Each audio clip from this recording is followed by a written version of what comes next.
All right, hello, ladies and gentlemen. I just want to say thank you so much. $100,000 in pretty much the span of 2 hours is absolutely crazy. So once again, thank you, everyone.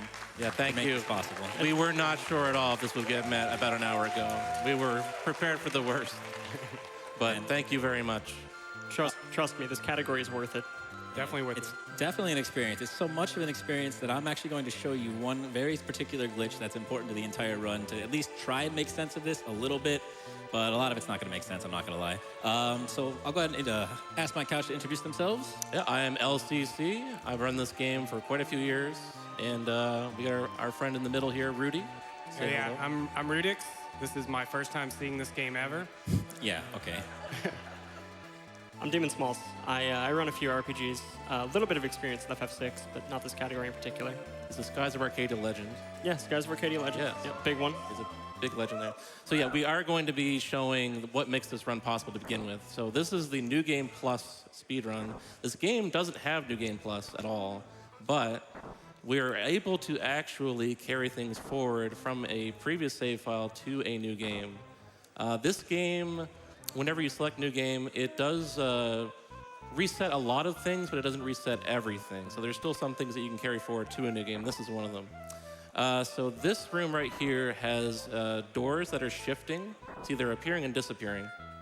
And this is what's going to be used throughout the run to skip a lot of things. So we're setting it up here right now. The way we're taking this, basically taking this door timer from one room to another. And what it's doing is it's shifting around an NPC. So NPC 1, 2, and 3 they appear, they disappear, and the next one shifts to the next one, to the next one, and so forth. And this, as you can see, is going to be shifting this painting to the left. So it turns into Ultros for whatever reason. Then there'll be a letter that's going to be appearing and disappearing right there. We saw it appear. And the way we take this timer out is just by doing a screen transition at a very specific timing. So you exit that room, the timer keeps running in the next room. You have to time the next transition to the next room, which keeps it there. And then once you get out into the town, that's when it's there permanently. So we have a save file with that permanently running at all times. So there's a timer. It runs about every 2.5 seconds. It'll tick over, and it will shift one NPC. It'll disappear. The next NPC will appear. And that's going to be used in this run a lot. You'll see random objects appearing and disappearing, and we will also be using it to skip just about everything under the sun in this game, because it allows you to do a very similar thing with when you go through the screen transition, where it's the timing issue. You can time walking over a specific tile that triggers an event, but it will actually allow you to keep walking without it actually triggering, so keep going forward. So at the very beginning, there'll be some battles that'll be happening, but they won't actually be happening because you're going to be skipping them. And we'll be skipping a lot of things later on as well. And I'll get into it a little bit more once we get past the intro, because we do have to watch the intro first here. And then when we actually get to the new game, that's when the timing will start. So for now, we're going to watch the intro, and this will be a great time to rate some donations off. Excellent. We have a lot of people that have been donating for this run. We have $100 from Vanator, who says, "Gotta have Kefka. Bring me the psychotic clown, please." And we have $5 from Bruce Dickinson, who says, "I have a fever, and the only prescription is more Final Fantasy." I agree. We have $25 from Final Fantasy VI, who says, "I'm stuck at the airport. Please stall while I Uber to the venue." That's a good one. So glad you made it here, Final Fantasy VI. You're going to have to take a very fast Uber. Yeah. It does take a while, yeah. We have $25 from Red Echidna, who says, "Doing my part for the donation train. Thank you so much." We have $5 from the Valorious. "For a $5, the fever to finish the fascinating Final Fantasy VI incentive is freaking fine." I agree. Good alliteration. We have $10 from Taco Champ. "A group of buddies decided to start a $5 donation train. I accidentally donated $10. Hope they're not mad." How dare you? That just means you take 2 spots. It's all right. I'm bad at math, too. We actually got a lot of $6 donations for Final Fantasy VI. This one's from That's Mr. fair. Jaw. FF6 was the first RPG game I ever beat. Let's get this running. Okay, so we are getting close to winding down the intro here. So to set up the actual New Game Plus portion, we are going to be taking the save file we just made with the door timer running. We're going to be looking at it. So we're going to select it, back out of it. That will actually load the door timer into memory. And then when you select New Game, it won't clear it from memory. So it's going to still be running as soon as we get into the new game, and you'll be able to hear it happening every 2.5 seconds or so. You'll hear like a sound. So there's going to be a sound that's constantly ticking every couple of seconds, and that's kind of how the run will start. All right. Okay. Are you ready? All right. 3, 2, 1, begin. Okay. All right, so the first thing we'll be doing is very much the same as every other run of this game ever, which is go into your menu and set your configuration. We're turning the battle speed to slowest because it only affects enemies, so we want to make sure they're slow. It also serves a double purpose of actually setting up our door timer to be at a very specific point, which we're also doing right here. So when you open the menu, it is advancing the door timer to a very specific point, and then it's freezing it. So when you exit out of the menu, I should say, it's going to instantly increment at that very moment, and then you're going to take some additional steps to set up a timing so you can skip every battle. So we've just skipped 3 battles by walking through, and there's actually a cutscene here we'll also be skipping before we get into the mine. You'll actually notice that Terra kind of jitters on all the cutscenes as well as the encounters she would have there. Yeah, you'll see like a little tiny hiccup every time the tick happens. All right, this one's audio-based. I have no setup for this, so pray for me. We just have to very, very much hope this works. All right, we got it. Nice. All right. So that is probably the most important, well, one of the most important things to get in this run, because if he failed that, we'd have to fight Welk. And Actually, to Shu. Oh, no. Sorry. Go ahead. And so the Tritalk sprite there looks a little different because when you enter rooms with the door timer running, it'll actually kind of mess up with the NPCs a little bit as well, so it won't actually display properly. Actually, there was a Shu trapped in the eye. Yes, there's a shoe in there. Yeah, so far we've used the door timer to skip over cutscenes. And that's one property of it. Another property of it, as LCC mentioned earlier, is it spawns and despawns NPCs. And we haven't seen that quite yet, but right after this cutscene, we're going into the town of Narshe, the very beginning of the game. And normally what happens is you talk to Arvis, who walks up to you, and then you have to run out the back. But we don't have to do that. We're too cool for running out the back. We're going out the front door. Going out the front door. Normally it's blocked, but the blocking mechanism they implemented is just an NPC blocking the door that you can't see. Well, he's also a stranger, and you don't want to talk to strangers. Yeah, don't talk to True. strangers. Stranger danger. Yeah. So yeah, because the NPC disappears, we can just walk right out the front door. And here we are. And here we are in Narshe. So we normally don't get to actually go inside of this town until about an hour and a half later into the game. Yeah, right before the Kafka and Narshe segment. Speedrun hour and a half later. I imagine casual is like casual- 4 or 5. Quite a bit longer than that. But the town still has shops, so we can shop and get sprint shoes. We have a little bit of spending money to start the game with. So we want to get sprint shoes to run fast, obviously. The next thing we're going to do is get something that is for safety. It's very optional, but very important for a marathon, any kind of safety. We're talking to the old man from Narshe. Normally this guy only appears in the world of Ruin, and he gives you Ragnarok. So you gotta get an Esper or a sword. We're getting the sword. Now, this sword is something you get for safety. So it adds 2 things to your stats. It adds speed. So Terra will get faster turn order, faster ATB at the start of battle, and have it fill up faster as well.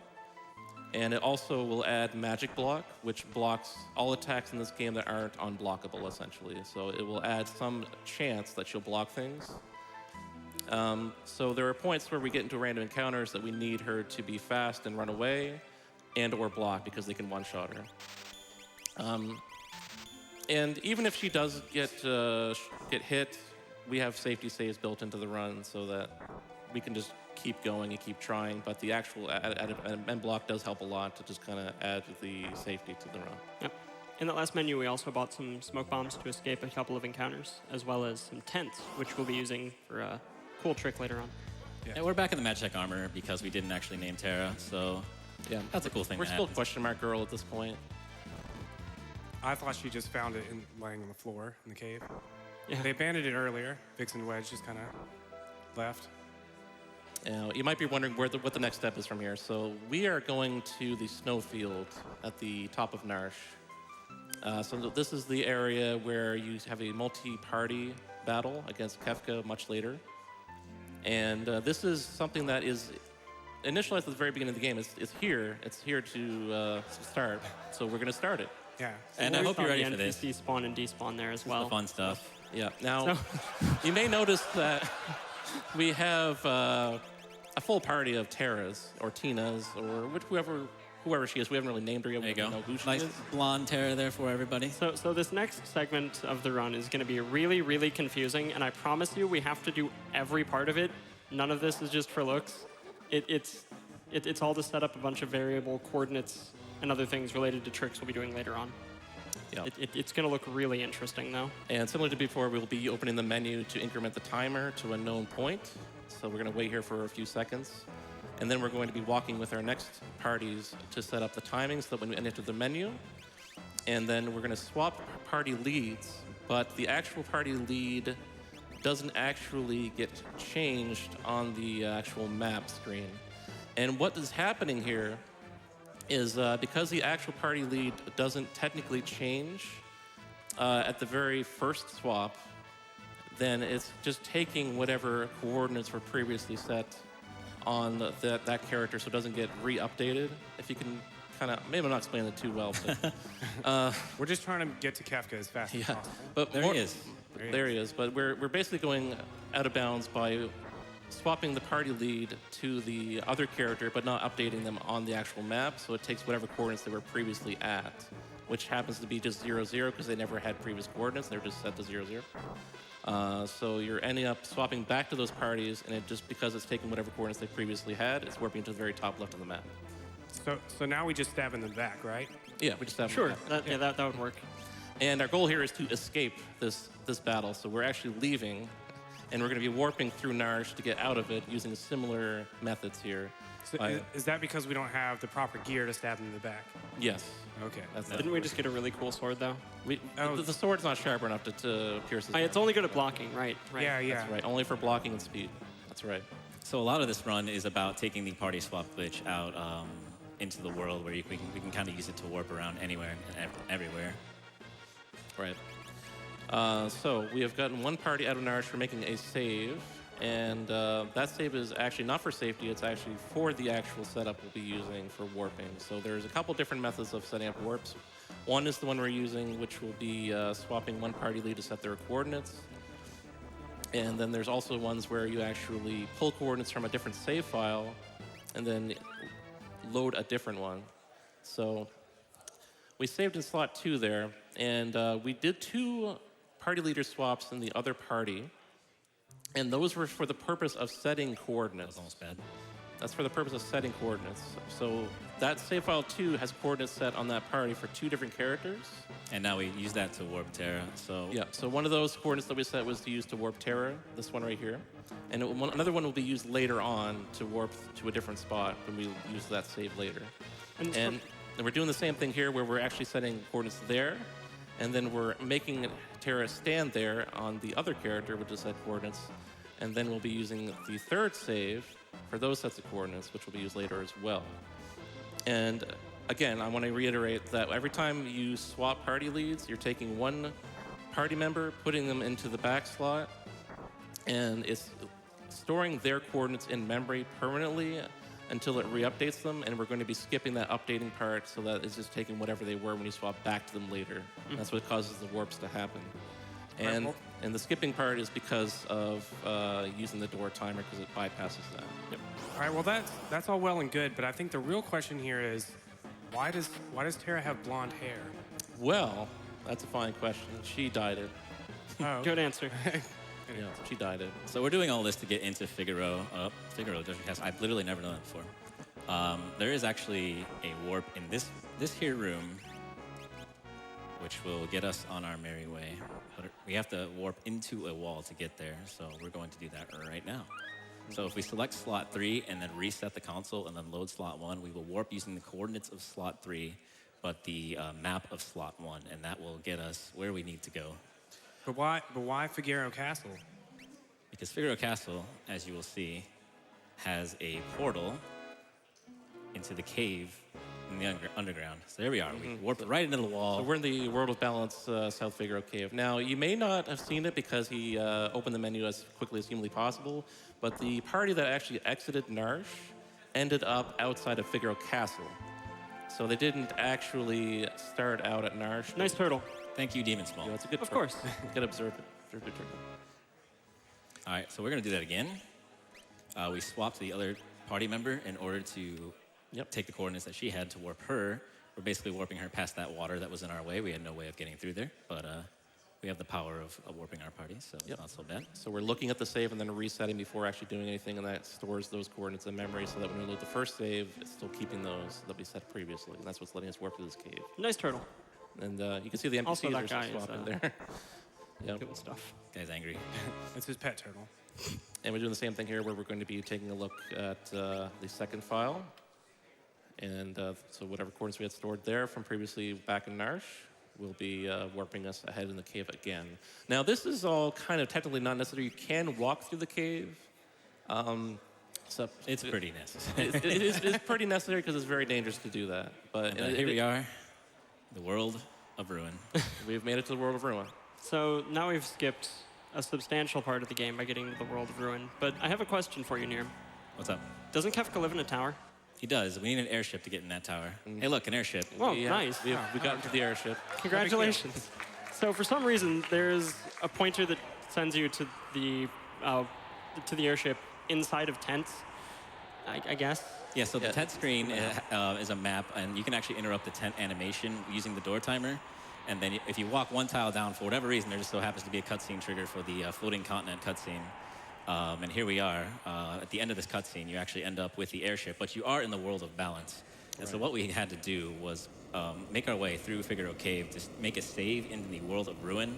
And we're going to be using what's called the airship glitch in order to have our team die and get sent back to the airship. And even though our team that was on the airship is in the world of balance, our save is in the world of ruin. Please pay no attention to the floating terror on your screen. So, Yeah, she's half Asper. She can do that. yep, she's also here. This is She's having some flashbacks, I guess. Yeah. She'll be appearing in a lot of different places. Yep. She's a globetrotter. She's everywhere. She's just thinking back about all the good times she had. Yep. All those good times floating in the middle of a... And yeah, so we're interrupting the tile that causes the tent to happen with the door timer.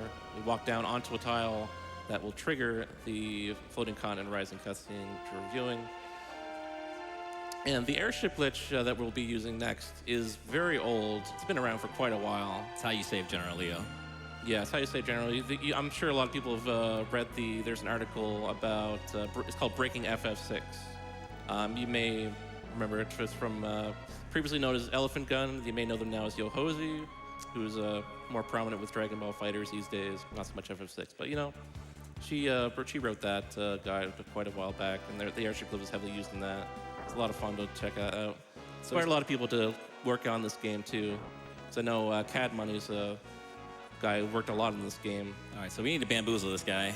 All right, we got him. And Fooled. He turned around. Cad Money Tricked. kind of got inspired by that article to really work All right, so on you're going to this. see here what happens if you get into an encounter with some fake terrorists. They don't exist, so we're dead. Yep, we are RIP. dead. Unfortunate. Terra does not approve. No. In So- fact, she's thinking back about that time she died. So now we went and got an airship, and then we immediately died afterwards. I'm proud of you, Neerrm. Good job. Thank you. I have an Oh, airship weird. now. Nice airship. Yep, Yeah. so this is the See, airship it was glitch. all flashbacks, though. Airship glitch. I'm effect. lost. All right, we did it. We've found our way. We've looked at the map. Okay, so this is an MLG landing we'll be doing here. Now this is where you are going to basically I'll take it. press A to move the airship forward, and then press B while you're moving, so that your airship moves forward. And this will make us so that we're actually closer to this town that we need to be in. It also makes it so that one of our party members is on the map that triggers the tower cutscene to get into the tower. All right, so we're here to talk to former VGCW champion Sabin. He's Also gonna known open up as the house. ampersand and ampersand and Yeah, ampersand. that is indeed his name. We need to move this party here. We're going to use these coordinates right here to warp in Kefka's tower itself. Please disregard the jumbled characters in the bottom right of your screen. They mean nothing. They mean Promise. Yeah, so a lot of things just happened there. We interrupted the Kefka Tower entrance cutscene in order to pull the timer out of Zen, and then went back to the map, as LCC said, in order to re-trigger this cutscene with the timer intact, and that's going to be used at the end of the run. Yep, that is very required for the end of the run. Because, as you may know, we have one party member still. Like, all these other party members essentially don't exist. They're just Hollow Man. Yeah, but she has a really good sword. Yeah, she has a really good sword. Ragnarok is a great sword, by the way. Yeah. Yep. It's a fantastic sword. These are all Terra's imaginary friends. This is the journey of Question Mark Girl, Ampersand Girl, and a few Tinas. And Terra. And Terra. And Terra, yeah. It's all your favorite party members from your childhood. And also the audience from Paper Mario. All right, well, I think we need one more party member. What do you guys think? I think so too. Might help. All right, we're going to bring back an old GDQ favorite. Yes. For the fans. I like how you all know what this is. Everyone knows what this is at this point.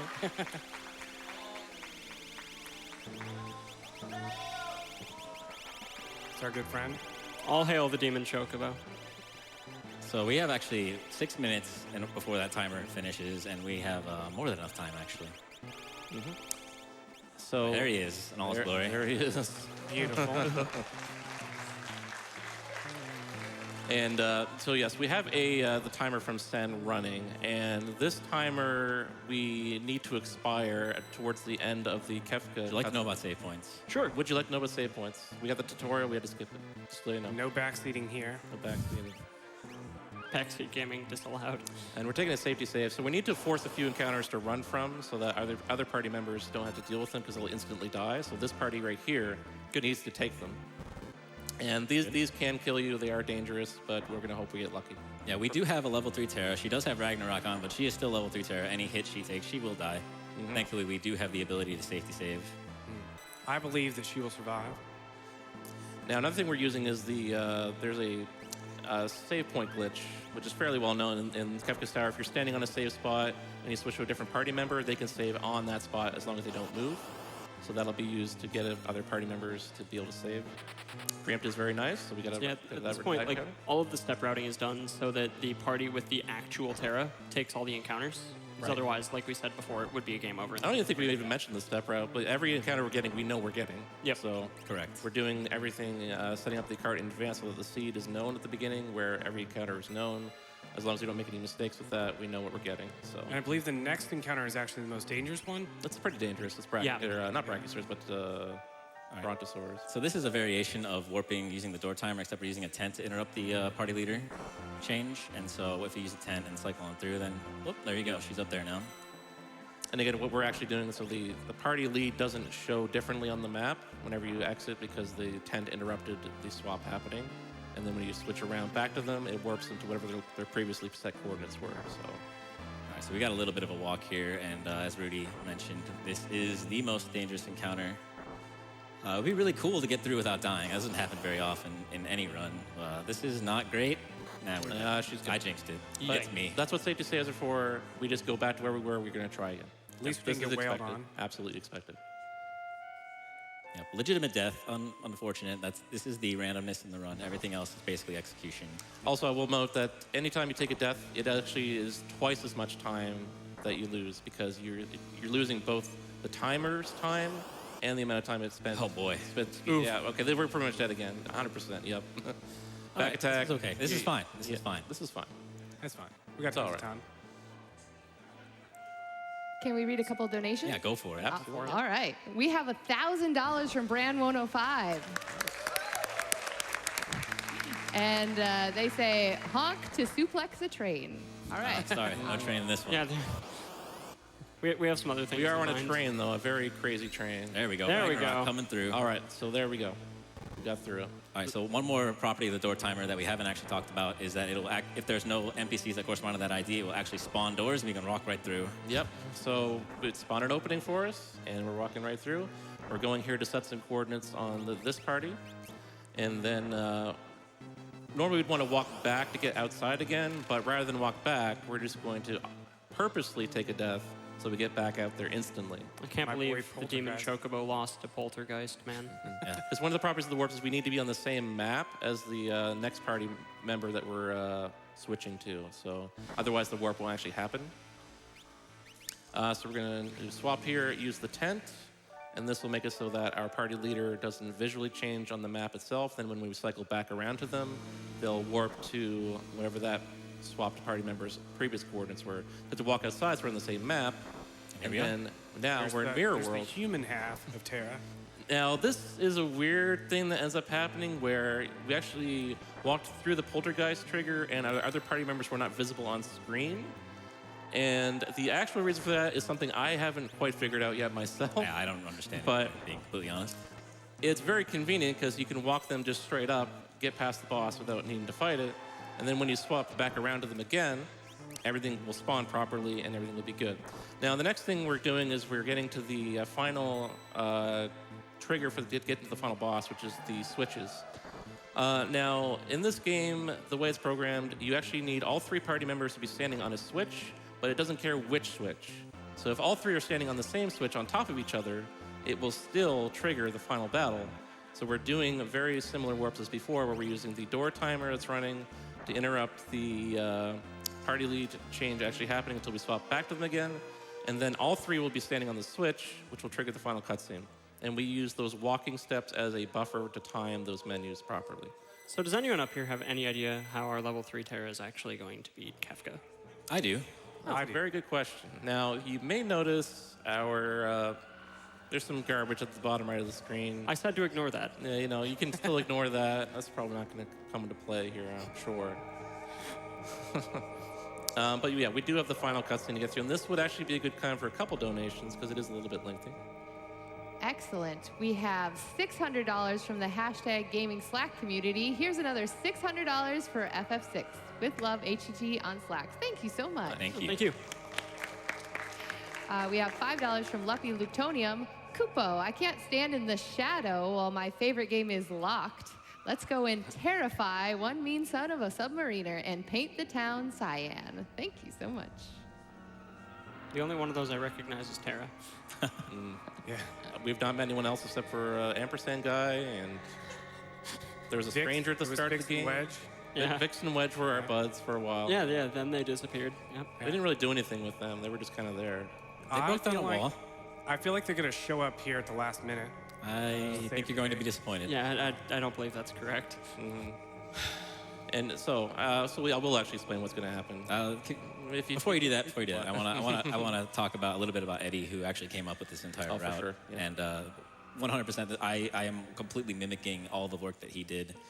We essentially adapted the route for the English version on the Japanese version that he did on the Japanese version. Yes, of this. Eddie is All the the credit mastermind. all the credit goes to him. Yeah, I mean, Eddie is basically the guy for FF6. FF6, for the past, I'd say 3 years or so, it's pretty much all advancements, anything new has been pretty much the Japanese community coming through and finding stuff. It's primarily been Eddie. Yep. And this is the culmination of his work over a long period of time. And a lot of it comes together in very crazy ways. And the routing for this is honestly the most impressive. Not just the glitches, the routing for this.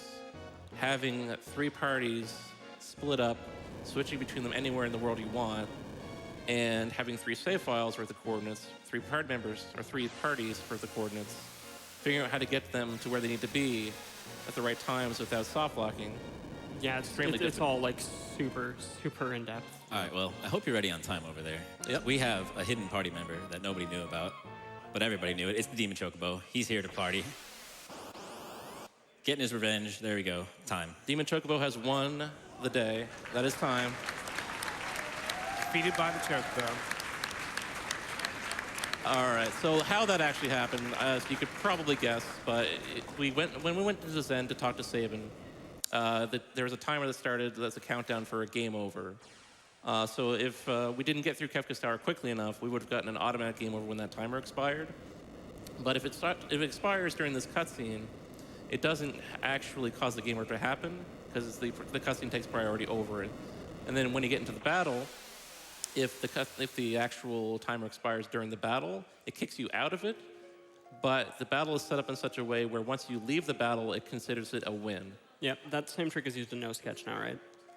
Yes, that is Just correct. uses one from MOBAs, I believe. And ladies and gentlemen, that is Final Fantasy VI, any percent New Game Plus. Yeah, might have been a bit different than you remembered as a child, but Just a little, just a little different. Exactly how I remember it.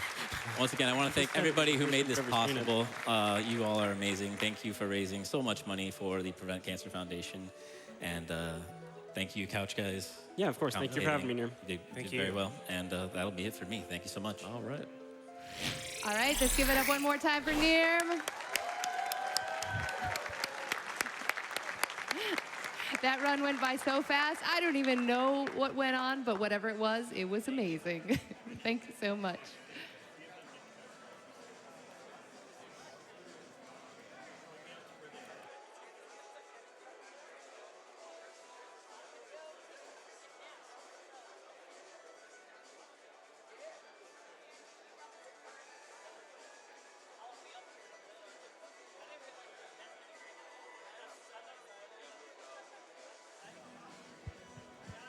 All right, everyone, we've got some great stuff coming up next. We have Destiny 2 on deck. Right now, we're going to take a quick break, but don't go anywhere. How many years have I waited for the one they called the Warrior of Light?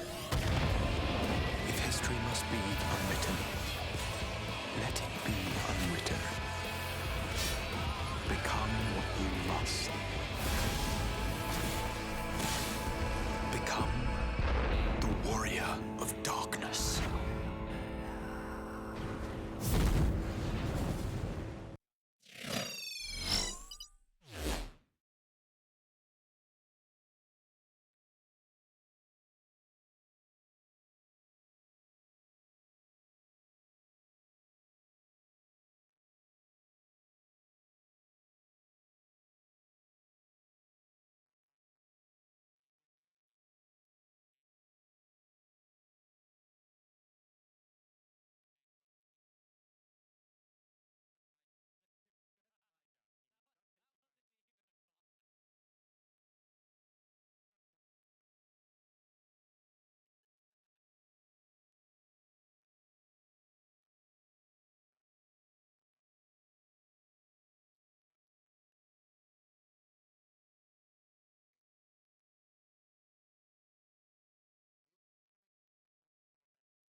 And welcome back to Awesome Games Done Quick 2020.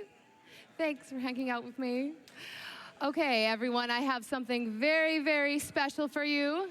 You are all honored to be here because up next, we have the premiere of a brand new show that I'm told is completely about speedrunning and is definitely not just a meme. So with that being said, take it away, Feas and Keiz.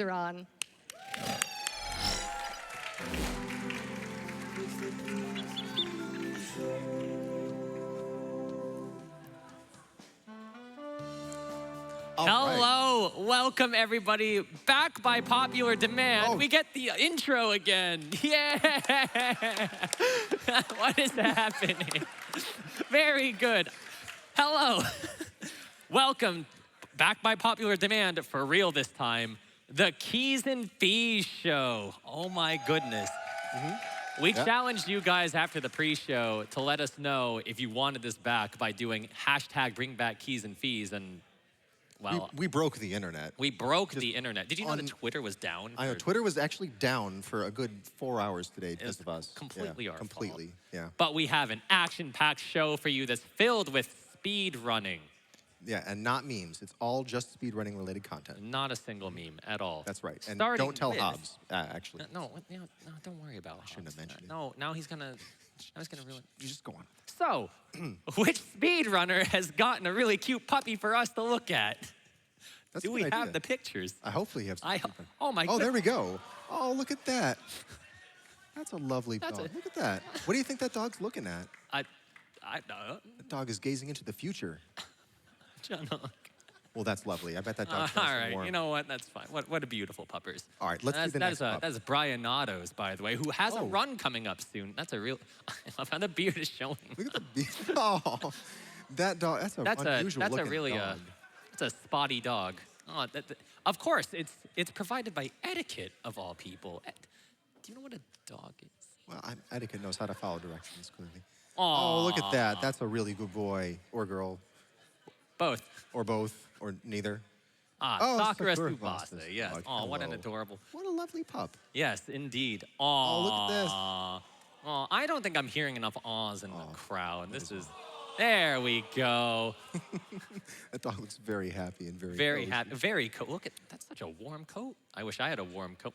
Just kidding. I have a beautiful warm coat. So This that's is by. Enfro. Hey, that's one of our. Enfro's dog. What- Yeah, why- wait, did the producers put That's them like dogs in here? bypassing stuff. Oh, look at this. Aww. I like the eyebrows, the blonde eyebrows. So inquisitive looking. I know, right? Evan Travis. Evan. Oh, wow. Oh, look at that. Oh, that's a happy It's a puppers. very happy dog. I like the whiskers on that dog. So whose dog is that? Survey says. Survey says that we don't All know. right. Oh, here we go. Oh, it's the the average. It's another person that helps us out here at GDQ. Mm-hmm. Oh, it's Spike That Vegeta. Oh, wait. Can you believe that's Spike Vegeta? Spike? Yeah.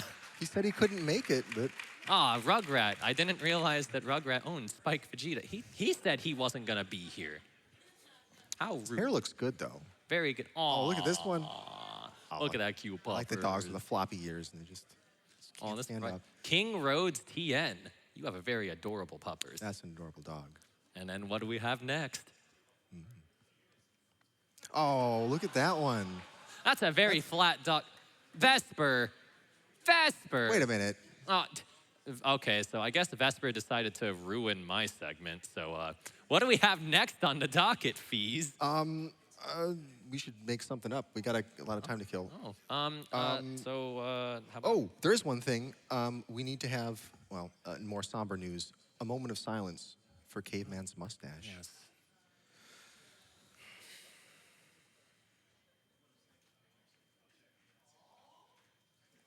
Okay, Very good. that was pretty good. All right, moving on. I believe we have makeup tips for your console. That's right. 5 makeup tips I'm for so your excited. console. I want to see what... Yeah. I heard you did some A excellent little bit of research into on this. one. All right, so let's see our first candidate here. We have the NES, the original Nintendo console. And I mean, it's a classic. And for a classic, there's only one thing really that you can do for it. Let's see it. There we go. Ah. A classic red lip. Very on the good. classic console. It matches the buttons and matches the writing on. I think it's perfect. Yeah, like emphasis on the mouth of the console, Exactly. perfect placement, Right. very good. Right, and that's really all it needs. You know, I it's- believe you that's can't Red really Shade 22, right. Yeah, Maybelline. yeah, you have that same shade, don't you? Right. Yeah. Yeah, you were just telling me about Yeah, that. I tried Right. that earlier. All right, so up next here, we have the Super Nintendo. So this is another great console. And the difference here is the purple accent color on it, I think, kind of sets it apart from the original Nintendo. Right. There's only one thing I would suggest here to improve it, so let's see that. There we go, a little bit of eyeshadow. And the nice thing about it is it kind of draws attention up away from the controller ports and up towards the buttons, which is really where you want everyone's attention to focus, you know? Yeah, it's proper emphasis on exactly where you want people Exactly, to look right? at. You know, my buttons are up here, you know, everyone... It even has a beauty mark now, too. Right, yeah, Oh, that's so that's optional, adorable. but you know, I think it's got kind of this nice Marilyn Monroe look to it. Purple 37. Yeah. All right, so up next, we have the Game Gear. Now, this one's a little tougher, a little different than the gray Nintendo look. Right. Sega went with a darker look on this one. And what I think this thing really needs is a pop color, you know, a nice color to make it pop out there. A pink lipstick and some blush. It kind of contrasts with the dark complexion of the console. And I really think just it kind of stands out, adds some emphasis. It really gives it more character, more class. Absolutely. I don't recognize the blush color, but I can tell you that that lipstick is, I don't know that one either. Right. Well, I think it works, though. I think Indeed. it's very nice. All right, so up next here, we have the PlayStation 1. Now, Shout outs to Caveman. of course. See, now, this PlayStation 1, this is a little different here. It's PlayStation 1's that awkward kid who doesn't really have a lot of confidence, doesn't know how to stand, doesn't know how to talk, and it's kind of going through a lot of changes, you know, hasn't really grown into its body. So what can we do to help the PlayStation out? Let's see. So there we go. See, this is, I think, a good use of the smoky eye on the PlayStation here. Kind of darkens Very things up much a bit. so. And in my opinion, I think you want to pair this with a black lipstick, you know, and really just kind of give this dark look to it. It gives it a bit of an edge. Yeah, a bit of an edge. It lets it look grown up and ready to tackle the world. Exactly, right. It's a console that's not really afraid to be different, you know. It's kind of rejecting the traditional standards of beauty and kind of going its own way, paving its own path. So good for you, PlayStation 1. We're Good proud for of you, PlayStation. Yeah. All right, so up next, we have, lastly, a rather controversial console, and to say the least. I hear a lot of suggestions about what's wrong with it, how do we improve it, and, you know, people, there's a lot of hate out there for the Virtual Boy. But honestly, I think there's one thing that I would recommend for this console, and that's nothing. It doesn't need anything. No improvement. I agree completely. That's right. You are perfect just as you are, Virtual Boy. Do not change for anyone. You are beautiful. I thought that was a weed whacker at first, to be honest. All right.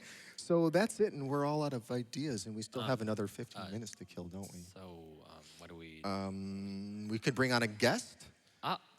Yes. All right. I have a special guest for us. His name is Prizes, and he's going to talk about scent. Yeah. That's a right, good idea. right? Whoa, there he is. Have you been there the whole time?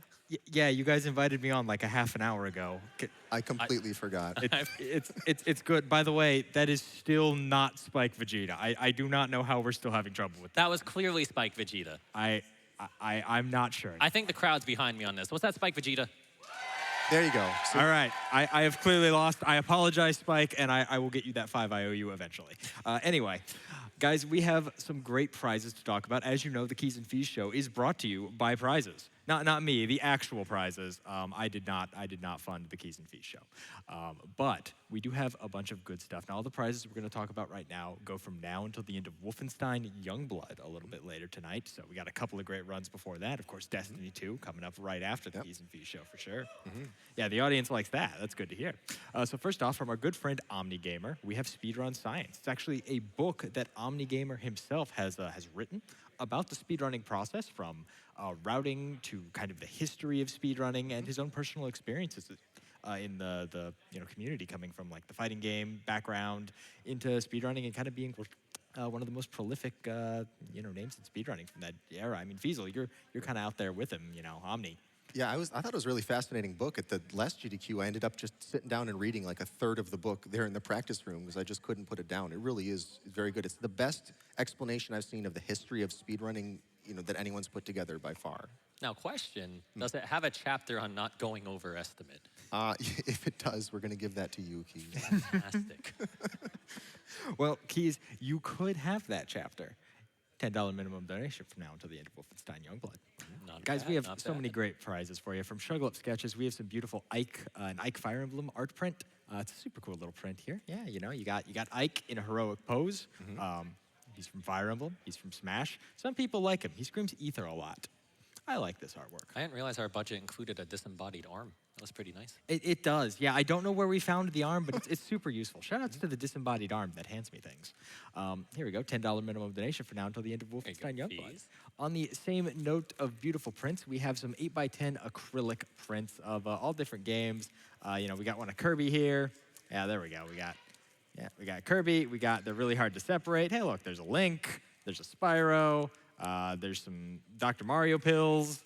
There's there we go. There's a Metroid. We're gonna end it on the Metroid. That's a Metroid. Huh? That is a Metroid. Is that what a Metroid is? 100%. Got it. Yes. I am a big fan of the Metroid series, all 4 games, including Project M, my favorite Metroid. Right. Metroid 76. I'm gonna get a lot of hate mail for that joke. You've been booed twice today. It won't be the last time. Now, from Marlo Dobb, we have an absolutely beautiful painting here for you of the Blue Lions, one of the houses from our upcoming run, Fire Emblem 3 Houses. I believe there is a bid war for the house route that we're actually going to do for that run available later tonight. So there you go, the Blue Lions, one of the available houses. And hey, look, they're all in blue. Those it's look like thematic people. Or something. You said blue lions. Those are people. I mean, they're called the Blue Lions, Feas. They're not actually blue lions. I think those would be dangerous. Although I guess they are dangerous too. I'm not sure. I'm going to let you hold it either way, though. That's a risky. It's a $20 minimum donation from now until the end of Wolfenstein, done by Marla Daub. She's done artwork for a couple of games now. She's a super cool artist. Huge shout outs to her. Thank you so much. Now from Bungie, the makers of Destiny 2, we have a super cool Destiny 2 loot crate. Comes with the game. It comes with the Shadowkeep expansion. It comes with like an art book, a digital code for the soundtrack, and a bunch of other doodads. I think there's a poster in here, some like iron-on patches and stuff. There's also a hard lore book that comes with this, as well as a couple of little plush loot crates from the game. So, I mean, that's cool. You can get loot IRL, and you can get loot from your donations if you donate at least $20 between now and the end of Wolfenstein Youngblood. So from RecTech EXE, we have an absolutely beautiful Bioshock isometric painting of Rapture, the city from the first Bioshock game. This painting is wonderful. It's a $25 minimum donation. Let's just pan over it real quickly here. It's absolutely beautiful. Huge shout outs to RecTech for sending this to us. It looks lovely. And Keiz and Feas, I'm going to give it to you guys to put up during the Keiz and Feas show so you can enjoy it.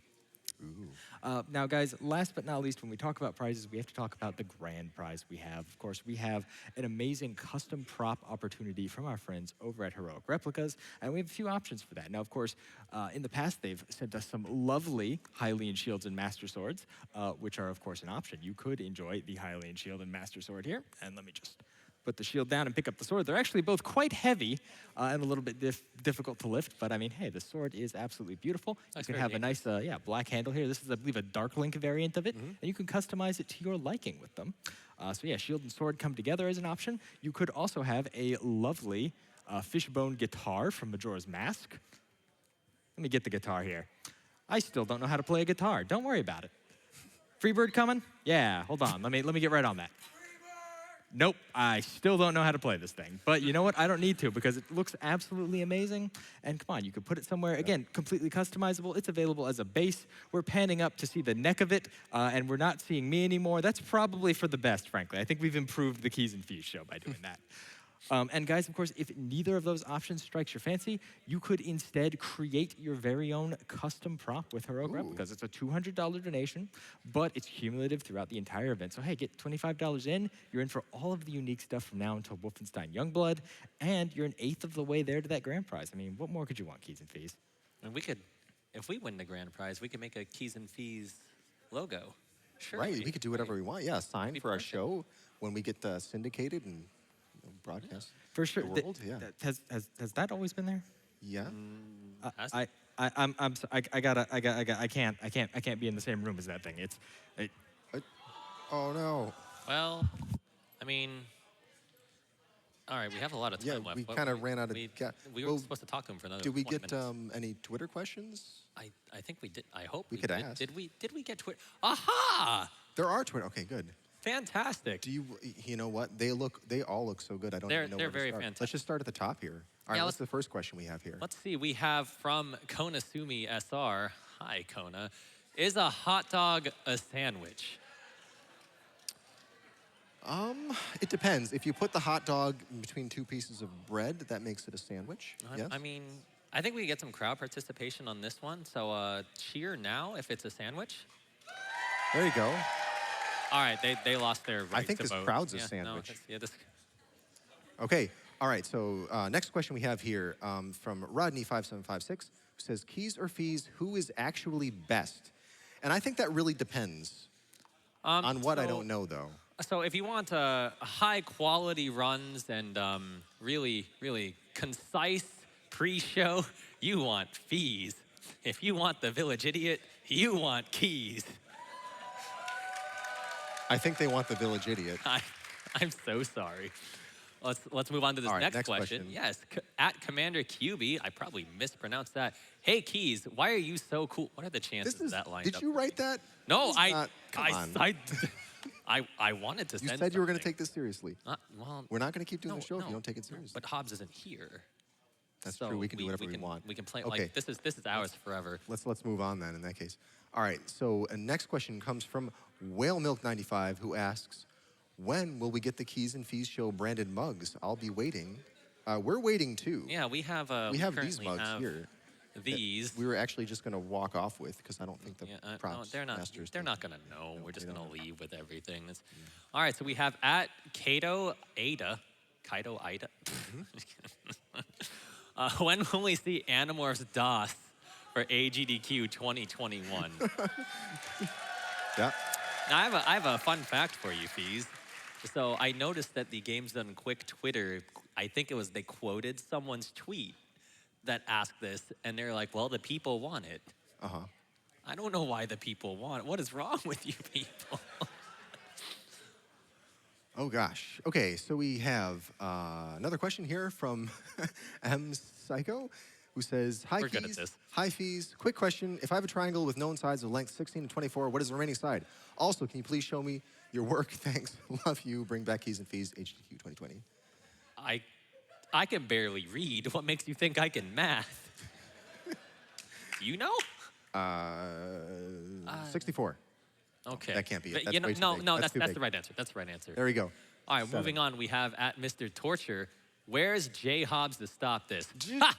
Next question. Move on. Just please. All right. Next No. question by Sinful C, who says, "Keizeron, will you ever submit Cooking Mama for GDQ with you as the runner in the future again?" I mean, I'm not the world record holder for Cooking Mama. That happens to be, unfortunately, my girlfriend who was dragged into it. So make her do the run instead. All right, so These questions are just getting worse. So yeah, we so I should think it's time to move on. So I think we're ready for our next special guest, who is I don't know. You can be the special guest. Get on the. Hello. Hi, that is a fantastic shirt. Holy It's cow. the live studio himself. What is your shirt? You can't get up to shake my hand to the world's number one Guy Fieri fan? No, because your shirt's distracting. So look, I wanted to go to Flavortown, and I wanted to come with me, so I just wear Guy close to my heart every day. I wear this at work often, and people ask me a lot of questions about it, and I don't answer them. That must be very awkward. This is all you. All right. So do you have any idea how we can waste the next 10 minutes of the show while they're still doing setup? I think we've talked about my shirt for as long as we possibly can. We could talk about talking about my shirt, but that's a bit too meta. We could fight. We could... Want to arm wrestle? I could arm wrestle, yeah. All right. You want to take on the Goose? It's not going to be us. It's you versus the Goose. Oh, God, no. The Goose wins that one hands down. Well, then why are you here? I'm here to waste time. But that was a terrible guest. You're the go. Why did you come on this show? Get out. Go. Cut his mic off. Yeah, Just get him out of here. No good. No No, good. okay. That was an awful. We need to have like a requirement. We need a good guest. Someone tall. Who can we bring in? Blue? Oh wait, no. Oh my gosh. Oh, And our perfect. next guest How about is- Kung Fu Fruit Cup? Yeah, it's Kung Fu Fruit Cup. Obviously, is our next guest. Come on in and have a seat if you can sit down. Wow, that's So yeah, that's a nice very costume how- there, do Kung we, Fu. Do we shake your hand or? Okay, yeah. All right. Yep. Very good. This is really weird. So you've changed your look up, Kung Fu. Okay. I like it though. I think it's you a also nice change cannot for you. talk. Okay, Right. very good. Kung Fu is now mute. Yeah, how do can we we get a ask mic questions? in Kung Fu there? I don't know how we can do this. Okay, so let's make up a communication thing real quick. So All right. this is yes, and this is no. Okay. Perfect. So what made you change your style? Oh no. Your turn, Feas. Let's see, Kung Fu. Do you have a favorite dance you could show us? All right. That's a yes, I think. all right, Okay. yeah, okay. Oh, here we go. No, There. no. Oh. Oh my gosh. We're getting to No, see there it something is. that everyone. There it is. Is this left shark or right shark? It's middle shark. It says right. Oh, underneath the you're shark. It says right. middle. I told you I can't The read. middle shark. Okay. I think that's about all Yeah, the comedy we can get out of that. All right. So Thanks for stopping by, Kung yeah, Fu. thank you. See you later. Very nice. You were supposed to book guests, so we wouldn't just have I randos. thought you come were on. the one that You was were the supposed one to who's book supposed to guest. Do we have anyone else we can bring on? Is there anybody? Oh, Somebody over perfect. This young gentleman right here. Hell, I will stand up for you. Hello, You are sir. very, very tall. Hello. Thank you so much for being on the show. You really got to save us here. We ran out of content like 15 minutes ago. I'm sure chat's very upset at us.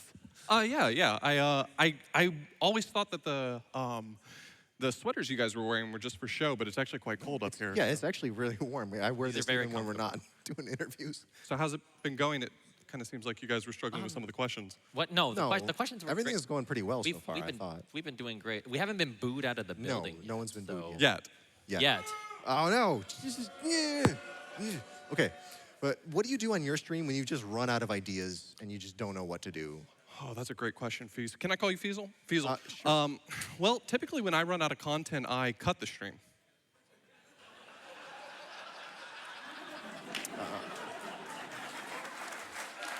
Okay, all right, that's fair. We walked into that one. What was that?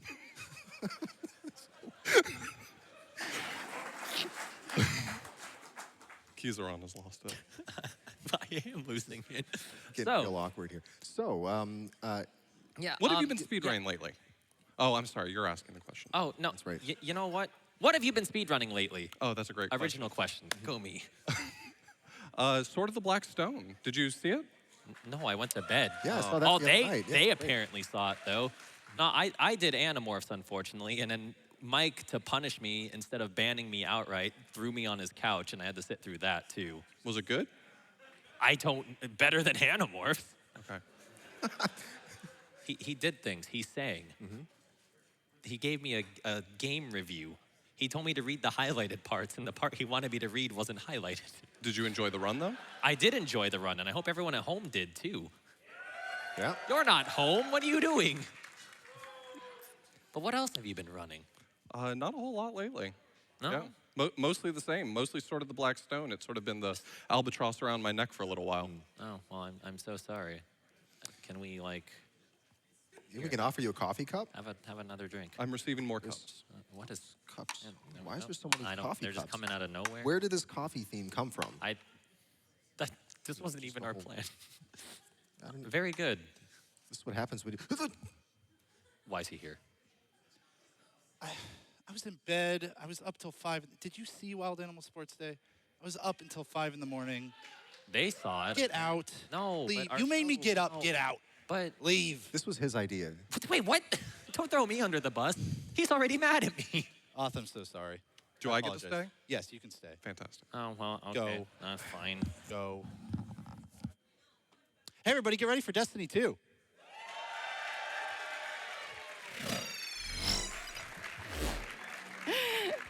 Thank you so much. That was the Keiz and Feas show. So much useful information in such a short amount of time. Like how Keizeron would look with various dogs on his head, which I think we all were wondering. I can't wait to go home and give my NES a makeover. I'm sure will never have looked so good. Thanks, guys. We do have actually a $20 donation from Zithru who says he's so excited for the second season of the Keiz and Feas show. And Prize showed off those scents so well. I can't wait to see the Destiny 2 Last Wish run. I've never beaten the raid myself, so I can't wait to see it get broken. Thank you so much. And if you guys want to see more Keiz and Feas, make sure you tweet with hashtag #BringBackKeysandFeas.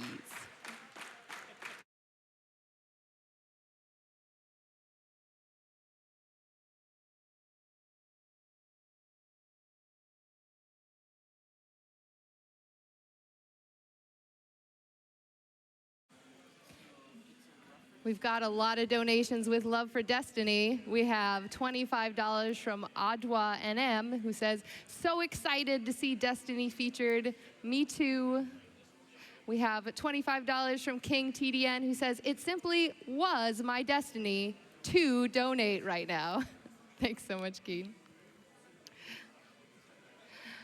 We have $25 from Hunter Main since the D1 beta, who says, I have been there since the beginning of Destiny, through all the good and bad times. Happy to see a speedrun of the raid at GDQ. I will donate an extra $25 on each encounter if the team does not wipe during that encounter. I will also donate another $500 at the end of the raid if the fire team goes flawless. Show GDQ your light, Guardians. Got a challenge there. We've got $25 from Zero Fox. Had to get my donation in during this historic Last Wish speedrun. I'm thrilled to no end to see this game refed at AGDQ. Good luck to those Guardians speedrunning to slay Riven and Cancer. Remember, Guardians make their own fate. And speaking of Riven, we do have a challenge for the Destiny 2 to fight Riven legit. So if you would like to see that, make sure to get your donation in right away.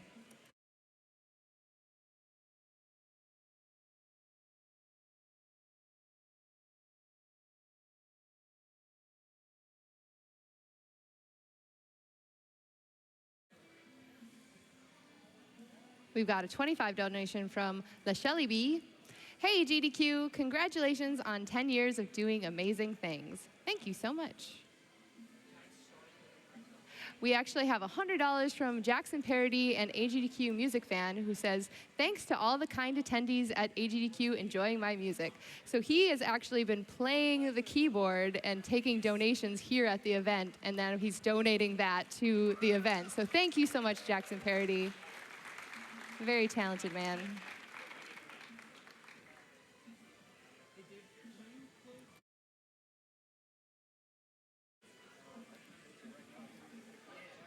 We have $25 from Turumitsu. Only a little over 25,000 to go when I'm donating. 1 million hype. And we have $50 from Googly Eyes who says 1 million by midnight. Let's go! I think we'll get there before midnight, personally.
We have a $250 donation from Apocalypse Steel 242. I don't know what made me awe harder. The puppers, the pretty consoles, holding Guy Fieri close to the heart, the booze, the goose stealing all the cups. I came to laugh, not to feel. We have $100 from Birdie Loves It that says, let's go 1 million. We're so close.